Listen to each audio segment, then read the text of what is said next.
जय श्री राधे कृष्णा। आज मैं आप सभी को कार्तिक मास के 9वें अध्याय की कथा सुनाऊंगी। भगवान श्री कृष्ण कहते हैं, प्रिय नारद जी के मुख से यह कथा सुनकर राजा पृथु के मन में बड़ा आश्चर्य हुआ। उन्होंने नारद जी का भली भांति पूजन करने के पश्चात उन्हें विदा किया। पूर्व काल में अवंतीपुरी में धनेश्वर नामक एक ब्राह्मण रहता था। वह क्रय विक्रय के कार्य से घूमता हुआ किसी समय महिष्मतीपुरी में जा पहुंचा। वहां पाप नाशनी नर्मदा सदैव शोभा पाती है। वहां कार्तिक का व्रत करने वाले बहुत से मनुष्य अनेक गांवों से स्नान करने के लिए आए हुए थे। धनेश्वर ने उन सबको देखा और अपना सामान बेचता हुआ वह 1 मास तक वहीं रहा। वह प्रतिदिन नर्मदा के किनारे घूम घूम कर स्नान, जप और दीवार्चन में लगे हुए ब्राह्मणों को देखता और वैष्णवों के मुख से भगवान विष्णु के नामों का कीर्तन सुनता था। इस प्रकार नर्मदा तट पर रहते हुए उसको जब 1 मास बीत गया, तब एक दिन अकस्मात उसे किसी काले सांप ने डस लिया। इससे विह्वल होकर वह भूमि पर गिर पड़ा। यमदूत उसे बांध कर ले गए और कुंभी पाक में डाल दिया। वहां उसके गिरते ही सारा कुंड शीतल हो गया, ठीक उसी तरह जैसे पूर्व काल में प्रहलाद जी को डालने से दैत्यों की जलाई हुई आग ठंडी हो गई थी। तदंतर यमराज इस विषय में पूछताछ करने लगे।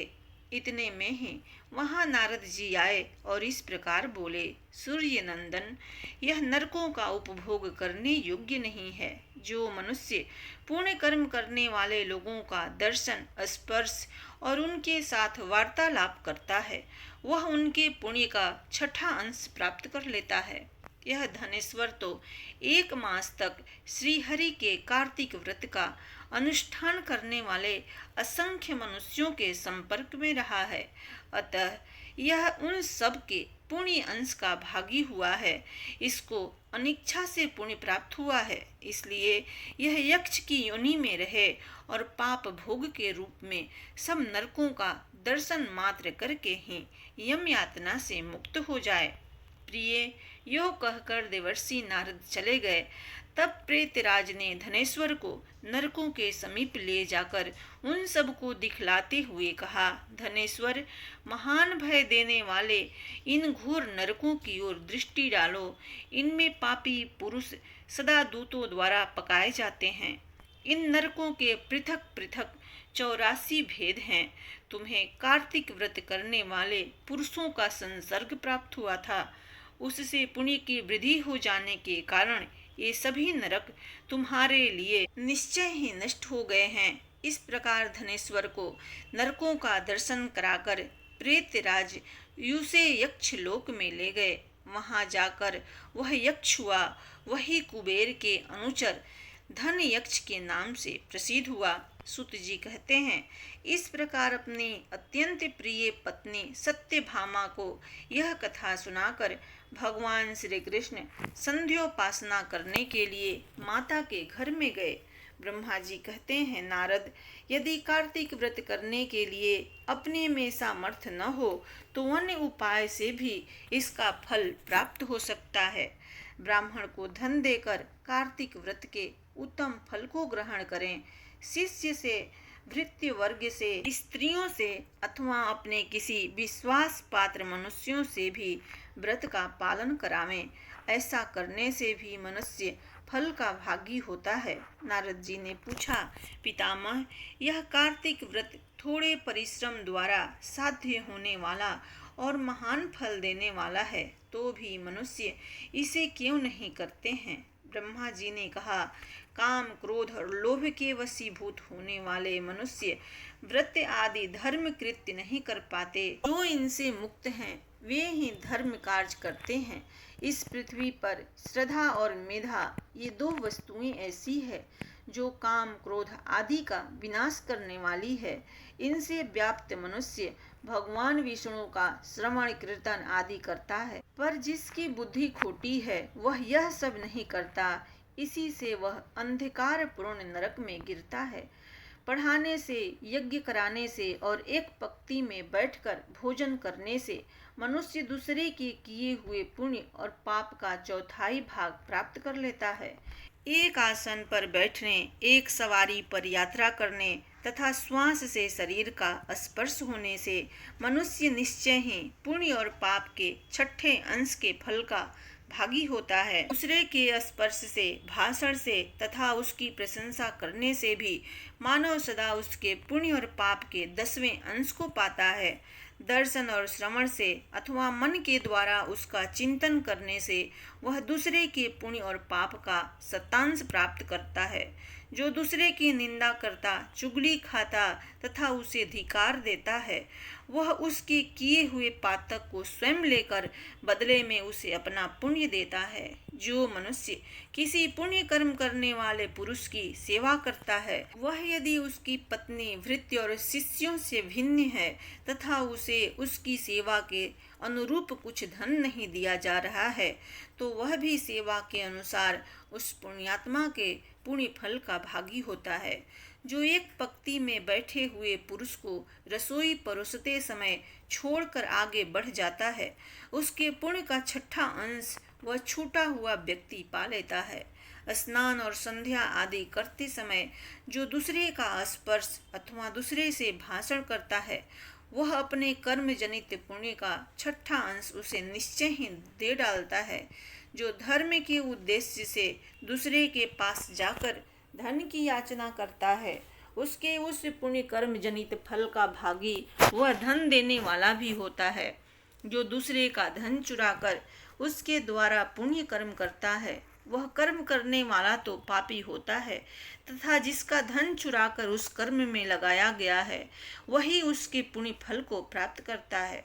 जो दूसरे का ऋण चुकाए बिना मर जाता है, उसके पुण्य में से वह धनी अपने धन के अनुरूप हिस्सा बांट लेता है। जो बुद्धि देने वाला, अनुमोदन करने वाला, साधन सामग्री देने वाला तथा बल लगाने वाला है, वह भी पुण्य पाप में से छठे अंश को ग्रहण करता है। प्रजा के पुण्य और पापों में छठा अंश राजा लेता है। इसी प्रकार शिष्य से गुरु, स्त्री से उसका पति और पुत्र से उसका पिता पुण्य पाप का छठा अंश ग्रहण करता है। स्त्री भी यदि अपने पति के मन के अनुकूल चलने वाली और सदा उसे संतुष्ट रखने वाली हो, तो वह उसके पुण्य का आधा भाग प्राप्त कर लेती है।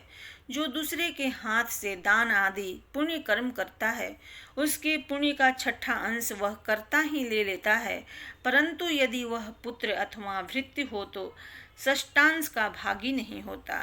वृत्ति देने वाला पुरुष वृत्ति भोगने वाले के पुण्य का छठा अंश ले लेता है, किंतु ऐसा तभी होता है जब वह उस वृत्ति भोगने वाले से अपनी या दूसरे की सेवा न कराता हो। इस प्रकार दूसरे के द्वारा संचित किए हुए पुण्य पाप बिना दिए हुए ही आ जाते हैं। पूर्व काल में एक दंभी तपस्वी पतिव्रता स्त्री के शुद्ध प्रभाव से पिता माता का पूजन देखने से कार्तिक व्रत का सेवन करने से उत्तम लोक को प्राप्त हो गया था।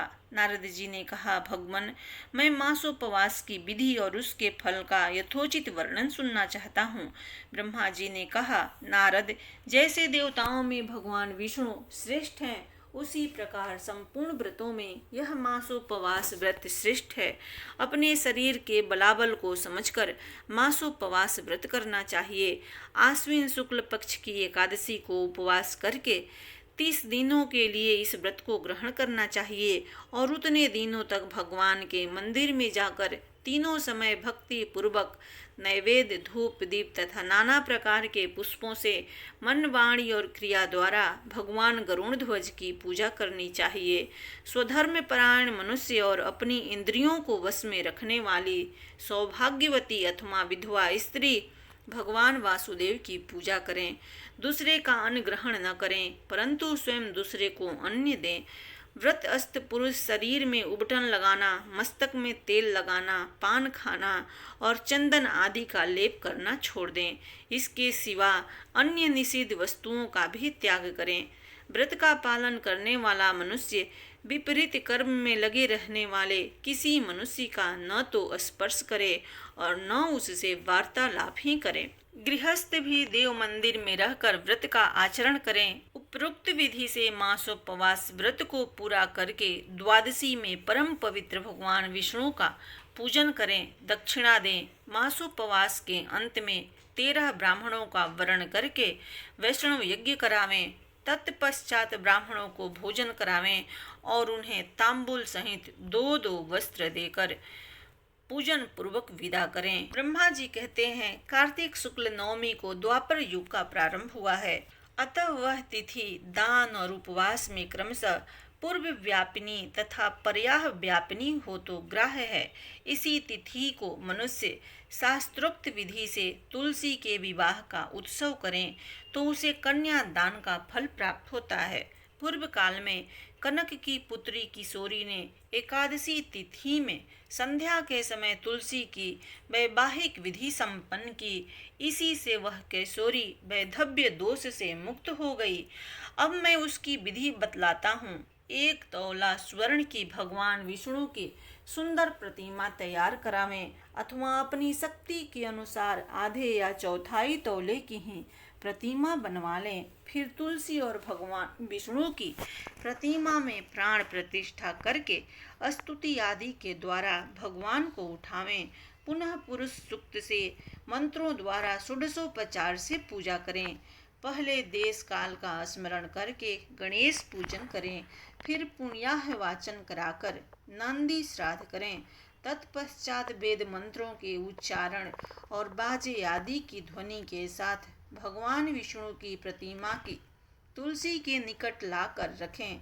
प्रतिमा को वस्त्रों से आच्छादित किए रहें।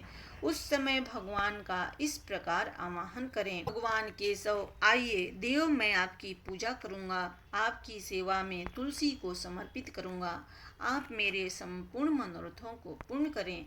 इस प्रकार आवाहन के पश्चात 3-3 बार अर्घ्यपात और विष्टर का उच्चारण करके इन्हें बारी बारी से भगवान को समर्पित करें। फिर आचमनीय पद का 3 बार उच्चारण करके भगवान को आचमन करावें। इसके बाद कांस्य के पात्र में दही, घी और मधुर रखकर उसे कांस्य के पात्र से ही ढक दे तथा भगवान को अर्पण करते हुए इस प्रकार कहें, वासुदेव आपको नमस्कार है, यह मधु पर्क ग्रहण कीजिए। तदंतर हरदिना लेपन और अभ्यंकर कार्य संपन्न करके गोधूली बेला में तुलसी और श्री विष्णु का पूजन पृथक पृथक करना चाहिए। दोनों को एक दूसरे के सम्मुख रखकर मंगल पाठ करें। जब भगवान सूर्य कुछ कुछ दिखाई देते हों तब कन्यादान का संकल्प करें। अपने गोत्र और प्रवर का उच्चारण करके आदि की 3 पीढ़ियों का भी आवर्तन करें। तत्पश्चात भगवान से इस प्रकार कहें, आदि मध्य और अंत से रहित त्रिभुवन प्रतिपालक परमेश्वर, इस तुलसी को आप विवाह की विधि से ग्रहण करें। यह पार्वती के बीज से प्रकट हुई हैं, वृंदा की भस्म में स्थित रही हैं तथा आदि मध्य और अंत से शून्य हैं। आपको तुलसी बहुत ही प्रिय है, अतः इसे मैं आपकी सेवा में अर्पित करता हूँ। मैंने जल के घड़ों से सींचकर और अन्य प्रकार की सेवाएं करके अपनी पुत्री की भांति इसे पाला और पोसा और बढ़ाया है। आपकी प्रिया तुलसी मैं आपको ही दे रहा हूँ। प्रभो आप इसे ग्रहण करें। इस प्रकार तुलसी का दान करके फिर उन दोनों तुलसी और विष्णु की पूजा करें। विवाह का उत्सव मनाएं। सवेरा होने पर पुनः तुलसी और विष्णु का पूजन करें। अग्नि की स्थापना करके उसमें 12 अक्षर मंत्र से खीर, घी, मधु और तिल मिश्रित हवनीय द्रव्य की 108 आहुति दें। फिर सृष्टिकृत होम करके पूर्णाहुति दें। आचार्य की पूजा करके होम की शेष विधि पूरी करें। उसके बाद भगवान से इस प्रकार प्रार्थना करें, देव प्रभो आपकी प्रसन्नता के लिए मैंने यह व्रत किया है। जनार्दन इसमें जो न्यूनता हो वह आपके प्रसाद से पुण्यता को प्राप्त हो जाए। यदि द्वादशी में रेवती का चौथा चरण बीत रहा हो तो उस समय पारण न करें। जो उस समय भी पारण करता है वह अपने व्रत को निष्फल कर देता है। भोजन के पश्चात तुलसी के स्वतः गलकर गिरे हुए पत्तों को खाकर मनुष्य सब पापों से मुक्त हो जाता है। भोजन के अंत में ऊख आंवला और बेल फल खा लेने से उच्छिष्ट रोग मिट जाता है। तदंतर भगवान का विसर्जन करते हुए कहें, भगवान आप तुलसी के साथ बैकुंठ धाम में पधारें। प्रभो मेरे द्वारा की हुई पूजा ग्रहण करके आप सदा संतुष्ट रहें। इस प्रकार देवेश्वर विष्णु का विसर्जन करके मूर्ति आदि सब सामग्री आचार्य को अर्पण करें। इससे मनुष्य कृतार्थ हो जाता है। कार्तिक शुक्ल पक्ष में एकादशी को प्रातः काल विधि पूर्वक स्नान करके 5 दिन का व्रत ग्रहण करें। बाणशैया पर सोए हुए महात्मा भीष्म ने राजधर्म, मोक्ष धर्म और दान धर्म का वर्णन किया, जिसे पांडवों के साथ ही भगवान श्री कृष्ण ने भी सुना। उससे प्रसन्न होकर भगवान वासुदेव ने कहा, भीष्म तुम धन्य हो, तुमने धर्मों का स्वरूप अच्छी तरह श्रवण कराया है। कार्तिक की एकादशी को तुमने जल के लिए याचना की और अर्जुन के बाण के वेग से गंगा जल प्रस्तुत किया, जिससे तुम्हारे तन मन प्राण संतुष्ट हुए। इसलिए आज से लेकर पूर्णिमा तक तुम्हें सब लोग अर्घ्य ध्यान से तृप्त करें और मुझको संतुष्ट करने वाले इस भीष्म पंचक नामक व्रत का पालन प्रति वर्ष करते रहें। आजन्म ब्रह्मचर्य का पालन करने वाले परम पवित्र सत्य व्रत परायण गंगा नंदन महात्मा भीष्म देव को मैं यह अर्घ्य देता हूँ। जो मनुष्य पुत्र की कामना से स्त्री सहित भीष्म पंचक व्रत का पालन करता है वह वर्ष भर के भीतर ही पुत्र प्राप्त करता है। जो भीष्म पंचक व्रत का पालन करता है उसके द्वारा सब प्रकार के शुभ कृत्यों का पालन हो जाता है। यह महापुण्यमय व्रत महापातकों का नाश करने वाला है। अतः मनुष्यों को यत्नपूर्वक इसका अनुष्ठान करना चाहिए। इसमें भीष्म जी के लिए जल दान और अर्घ दान विशेष रूप से करना चाहिए। जो इस मंत्र से भीष्म जी के लिए अर्घ दान करता है वह मोक्ष का भागी होता है। जिनका व्याघ्र पद गोत्र और सांकृत प्रवर है उन पुत्र रहित भीष्म वर्मा को मैं यह जल देता हूँ। वसुओं के अवतार संतनु के पुत्र आजन्म ब्रह्मचारी भीष्म को मैं अर्घ्य देता हूँ। पंचगव्य सुगंधित चंदन के जल, चंदन उत्तम गंध और कुमकुम के द्वारा भक्ति पूर्वक सर्व पापहारी श्री हरि की पूजा करें। कर्पूर और खस मिले हुए कुमकुम से भगवान गरुड़ ध्वज के अंगों में लेप करें। सुंदर पुष्प एवं गंध धूप आदि के द्वारा भगवान की अर्चना करें। 5 दिनों तक भगवान के समीप दिन रात दीपक जलाते रहें। देवाधिदेव भगवान के लिए उत्तम से उत्तम नैवेद्य निवेदन करें। इस प्रकार भगवान की पूजा अर्चना ध्यान और नमस्कार के पश्चात ओम नमो वासुदेवाय इस मंत्र का 108 बार जप करें। फिर घी मिलाए हुए तिल, चावल और जौ आदि के द्वारा स्वाहा विष्टित अक्षर मंत्र से आहुति दें। इसके बाद सायं संध्या करके भगवान विष्णु को प्रणाम करें तथा पूर्ववत मंत्र जप कर धरती पर ही शयन करें। भक्ति पूर्वक भगवान में ही मन को लगावें। व्रत के समय बुद्धिमान पुरुष ब्रह्मचर्य का पालन करते हुए पाप पुण्य विचार तथा पाप के कारणभूत मैथुन का परित्याग करें। शाकाहार तथा मुनियों के अन्न से निर्वाह करते हुए सदा भगवान विष्णु के पूजन में तत्पर रहें। रात्रि में पंचगव्य लेकर भोजन करें। इस प्रकार भली भांति व्रत को समाप्त करें। ऐसा करने से मनुष्य शास्त्रोक्त फल को पाता है। स्त्रियों को अपने पति की आज्ञा लेकर पुण्य की वृद्धि करनी चाहिए। विधवाओं को भी मोक्ष सुख की वृद्धि के लिए व्रत का अनुष्ठान करना चाहिए। पहले अयोध्यापुरी में कोई अतिथि नाम के राजा हो गए हैं। उन्होंने वशिष्ठ जी के वचन से इस परम दुर्लभ व्रत का अनुष्ठान किया था, जिससे इस लोक में संपूर्ण भोगों का उपभोग करके अंत में वे भगवान विष्णु के परम धाम में गए। पूर्णमासी आने पर पहले के समान पूजन करके ब्राह्मणों को भोजन करावें और बछड़े सहित गौ का दान करें। एकादशी से लेकर पूर्णिमा तक 5 दिनों का भीष्म पंचक व्रत समस्त भूमंडल में प्रसिद्ध है। अन्न भोजन करने वाले पुरुष के लिए यह व्रत नहीं कहा गया है, इसमें अन्न का निषेध है। इस व्रत का पालन करने पर भगवान विष्णु शुभ फल प्रदान करते हैं। बोलिए भगवान विष्णु की जय।